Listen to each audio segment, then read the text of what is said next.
Thank you very much, Annalisa. So leaving home is the first week of our thinking about travel.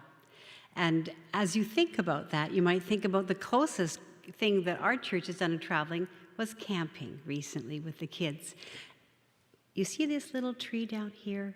It's looking for a home. And it wants to travel home with somebody. It and its cousins want to travel home. And you can talk to Misha. I'm not just sure how many cousin trees there are, but I wanted to just make sure that I let you know that that little tree wants to leave here. So, thank you.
I have to thank Ethan for that introduction to the 7-week series.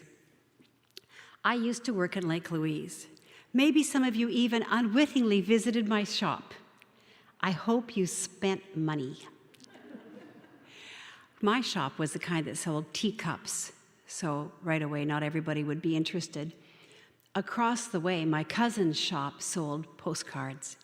And we would have people who would arrive off the bus from somewhere, go to her shop. Not that I was hurt that it wasn't mine, but I just want you to know that they went to her shop first. And they would buy the pictures of Lake Louise. Have you been there, Lake Louise? The Icelandic poppies, how beautiful. Yeah, how beautiful. They would buy the postcards of Lake Louise, and then they'd go down and have something to eat, get back on their bus. It was all I could do not to say, did you notice we put up some nude statues in the... So many of them didn't even get to see the lake. So I'm not goofy that just being somewhere new means you have a traveler's mindset, to use Rick Steves' phrase. Rick Steves does travel. You know, we've grown up with him, right, on PBS, his specials. If we were lucky enough to go to the same church he went to, he is very involved in his local congregation down in the States. So here we are. I want to just have a quick introduction because Ross wants to have a meeting afterwards, and I don't want to stop that. But you know, it's about travel, but it's about not being a tourist and being a pilgrim. We had that beautiful passage from Robin.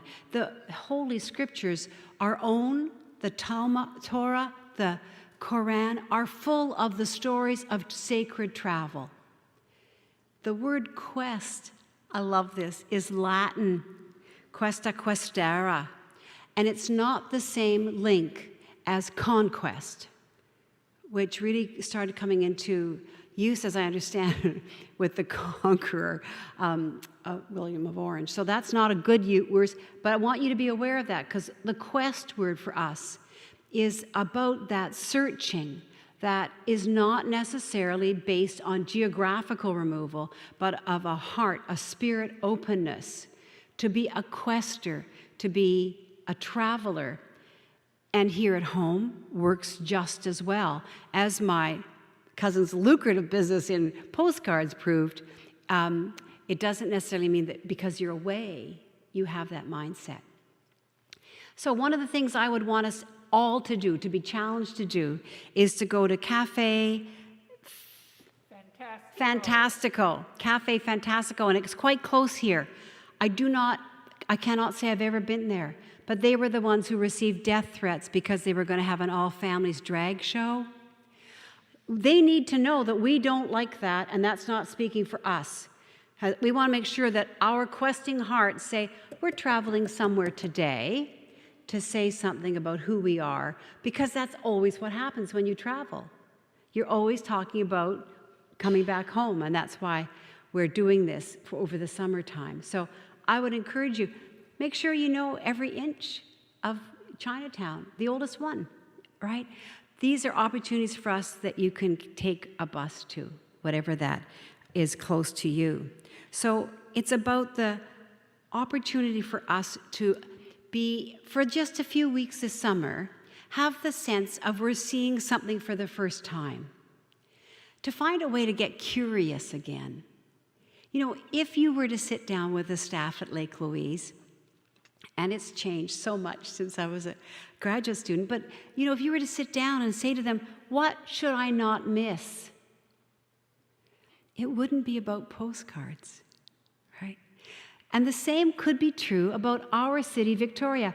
What should I not miss? Well, you shouldn't miss the chance to stand up beside that cafe and say, hey, we're very sorry that someone felt it was okay to threaten your life. That would be a new expression for us.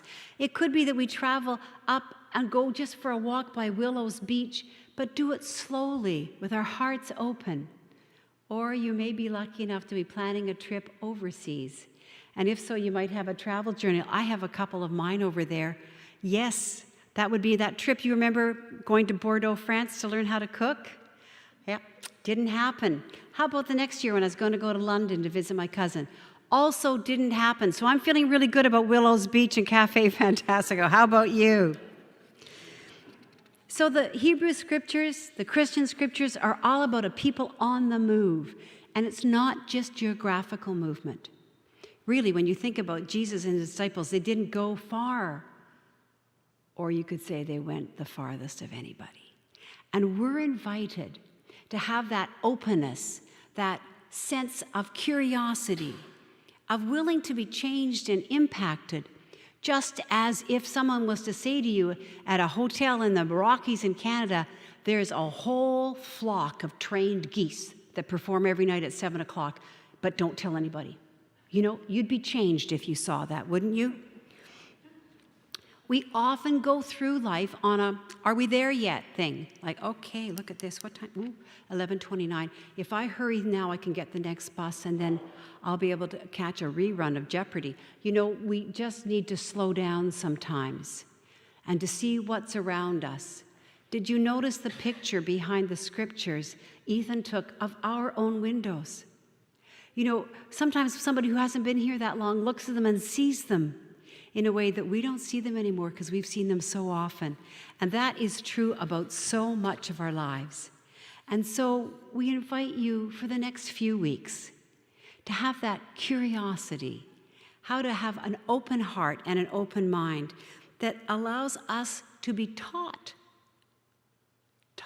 by our new experiences. So next week is Pride Week. Some of you will be walking in the parade. For those of you like me who will be here, could I invite you to wear rainbow colors? Maybe that would be possible. And also I have a little recommendation. I saw a film last night called Pride. It's kind of, what do they call those docudramas? When they make a movie out of a real event. So this is about the days of 1985 when Margaret Thatcher and the miners were locked in a struggle. And it's a very interesting and encouraging story of personal and then communal courage. Churches, people who try to make changes. And as we go out, we listen for things like singing, patterns of speech. You go to the southern states, you notice they all smile. Don't be looking for that in Bar Harbor, right? In different parts, we have different ways of being. We notice that when we're away. Could we notice that here? We're encouraging this summer to have that openness, to sit with somebody of a different faith. As the three great monotheistic faiths, our books are very similar about travel and about moving. Muhammad apparently said, don't tell me your education, tell me where you've traveled. And we honor that. So I believe that travel generally helps people see the similarities. I believe, too, you don't have to leave Victoria to learn that lesson.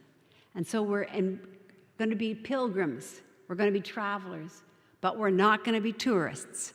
And we're going to take some time to discover who and what is around us and how we can change as we get to know them.